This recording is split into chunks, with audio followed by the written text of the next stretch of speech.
Spend some time with me in my kitchen as we make rice and beans and this delicious yummy stew. Hello good everyone, you are welcome back. If today is your first time seeing my video, you are highly welcome. In today's video, my people, we are making rice and beans and orishi correct ugbonga stew. Now be waiting we want make today, my people. So guys, this one are the protein we need for this our recipe of today. Now this one are the water when I want to boil my beans. Now be this one are the see. So I know say a lot of people not they too they like this combination of rice and beans. Likewise, be not be say not the eat and but not be waiting they quick me to make. If you just make this rice and beans maybe once or twice in a year. So this one are my first time when I did make this 2025, guys.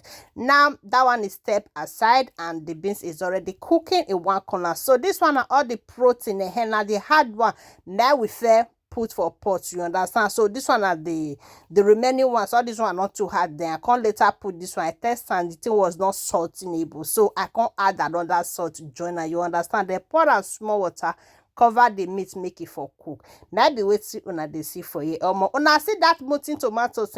I tell una the other time say the way they contain the pack water they put for inside molten tomatoes, I not just the understand that.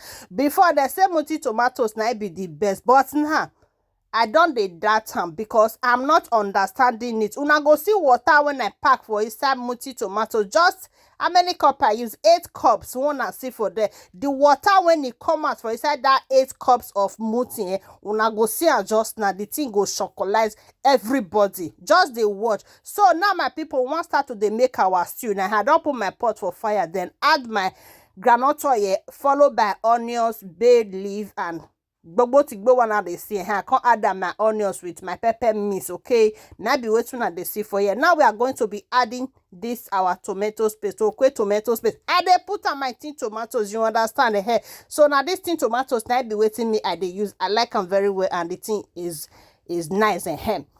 So after that one out, we'll cut on everything together, then cover and make it cook small before we come put our multi tomatoes. One they see. Oh yeah, now look at it. Share this tea full just now. Now I wanna see water. I don't add any other water. I'll see a full cup of water. Imagine now say I not fair put these tomatoes for filter. Make I use and take filter the water come out. Me now go cost spend 100 hours for kitchen. Make that water take remove. Make it take dry for inside my stew. Then on top of that one, they'll constantly bring me extra big. Imagine me go spend time for inside my kitchen. They wait make the water when it inside my stew dry. Then on top of it, they'll constantly bring me extra big. Imagine the cookability, my people. All these people, they're not get fear of God, though. They're not your get fear of God at all. Una go your carry tomatoes, put her for inside pangolo. They can't add extra water. Join una go put small tomatoes. Then una go can't add the water una get for una compound. Una go can't add them. God is watching. It's okay, no problem. So my people, this one I already put my catfish, okay? That dried catfish, smoky catfish, sorry. I don't add that inside with my dried meat when I get there. Come put the water, the stock meat here.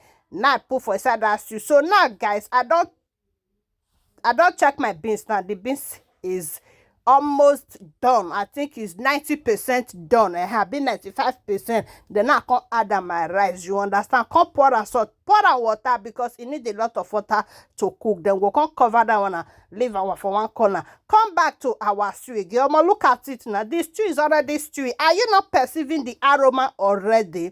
Look at it, guys. So this one our protein we will not fry. Okay, now be this one I don't mean the fried meat.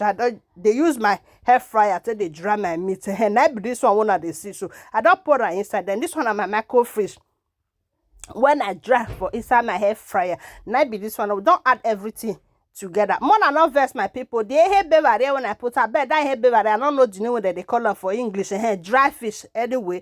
Now be waiting I put though. I can't forget to press my record. You can imagine. So now go see and just now for one corner for inside the stew. Okay, guys. So look at it now. Our stew is almost ready. But my people, if you know, say don't watch this video, this year, see the hey baby when I tell you now. You don't watch this video, this year, you don't want follow, you don't want like kilo day. What is going on? Help a sister, help a mother. As you do, may God highly bless you. And to my returning followers, I say may God bless you all. As soon as they support now, again. Look at it now. Our original delicious stew is ready. Thank you guys and see you all in my next video. Una bye for now.